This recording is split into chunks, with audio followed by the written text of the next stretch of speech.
self might be a month later, 2 months later, but the future self isn't affected by not making that follow-up call before you left the office, right?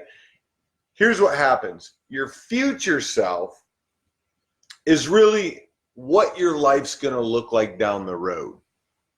Your present self wants instant gratification. So what happens is you get all these great ideas and you say, oh, I'm going to totally clean out the garage.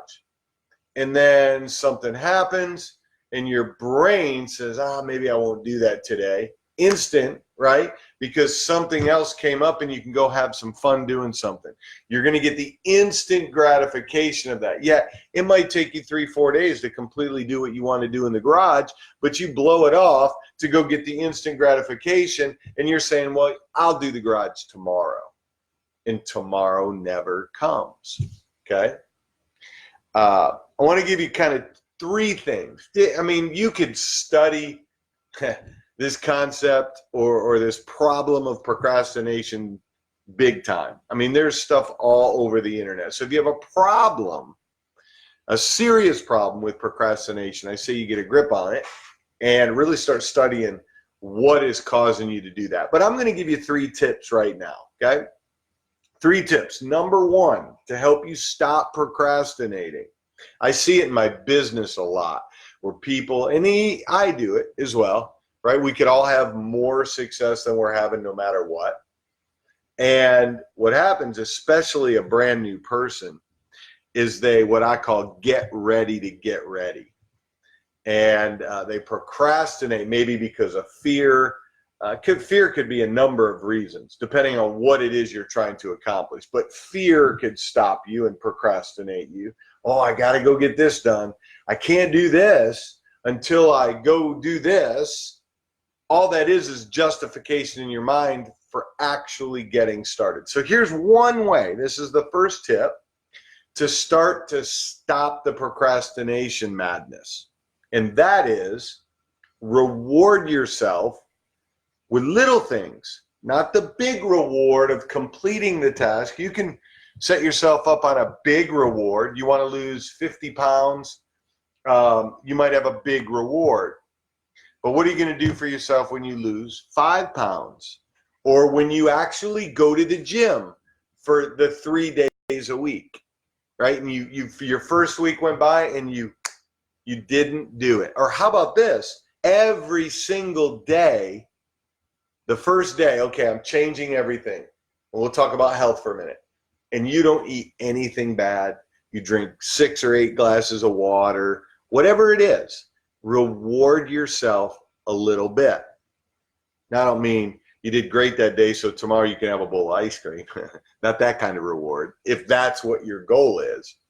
If it's business, maybe your goal is that you are literally going to reach out and contact 5 potential prospective buyers, right? Or people that want what you have. You're going to reach out to 5 people today. And when you actually reach out to those 5 people today, maybe reward yourself with something, right? Or maybe it's something as simple as, you have a dry erase board, or you have maybe a sheet or a notebook and you get a star, or whatever it is that's going to kind of make you feel good, right? Little rewards broken down.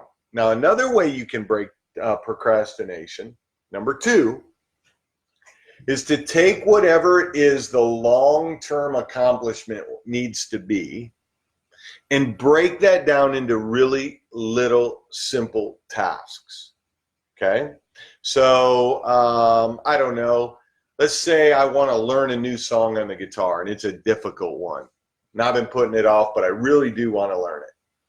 Well, I'm not going to sit here for 4 hours and try to learn the whole song, every little intricate part of the song. If it's been that difficult that I've been procrastinating learning it, because what's going to happen is I'll sit here for 4 hours maybe, and I only really memorize or remember a little bit of it. So just do a little bit. So let's say I learn the entire verse section, right? Little task. I broke that down. So maybe by the time 4 or 5 days goes by, I got the whole song down. I broke that up into little bitty tasks. And then once I completed that task, maybe I'm going to go to that step 1 tip I gave you and then reward myself a little bit. Okay, for whatever that would be for me. Number 3, this is the biggest one.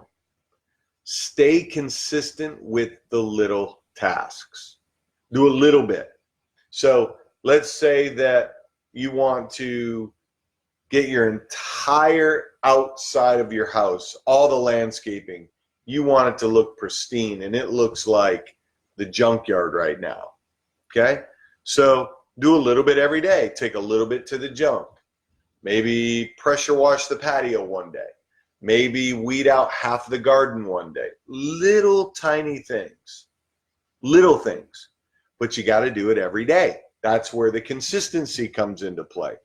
Maybe it's, your goal, your task is to maybe get an advancement at your work. So you get a raise, you get a promotion. Well, how are you going to get that promotion? First thing you got to do is go, okay, what could I do better at my job? And instead of procrastinating maybe on some of the things that you just blow off, that actually would be recognizable to your boss, you start doing little things every day that don't seem to make a lot of difference, that seem to go unnoticed, but over every single day, you'll start to hear, man, yeah, I notice your behavior's changing. Man, you're really doing good. Maybe you're the guy at work that's notorious for showing up 5 minutes late every day. That could be something that would be a small task on your big goal of getting a promotion, to start being a little early every day and do that every single day. Is this making sense to anybody? Drop something, a heart emoji, something. Does this make sense? Do you deal with any type of procrastination? I know I do. I know I have to stay on top of it and stay conscious of it. I know a lot of people procrastinate for many, many different reasons. A lot of it does have to do with fear. A lot of it has to do with just not wanting to do the task, but you know it has to get done, but you keep putting it off. You keep putting it off. Okay. So, gang, I can tell you this, in my 20 years in the professional world, some sort of business, I can tell you 99% of the time, most people are not successful because they procrastinate big time on all kinds of things. I'll get to it tomorrow. I'll get to it tomorrow. I'll make that call tomorrow. I'll do the research tomorrow. Tomorrow never comes. So let's kill the procrastination bug. Let's just totally get rid of him by starting with these 3 simple tips. And then if this is something you recognize as a problem in your life, just go do some Google search, and there is some incredible information, great YouTube audios and videos you can watch on this topic. But number 1, reward yourself when you accomplish something little. Number 2, break that big task down into the little tasks and accomplish them. The more you get into the habit of accomplishment, it's a feel-good thing. Your body feels good, so you'll do it again. And you'll do it again, and you'll do it again. A lot of my friends say, Bob, if you just go to the gym for 6 to 8 weeks straight, 3 days a week, you're going to actually start to feel awesome, and you'll go all the time. You'll want to go there. You'll make the time to do it.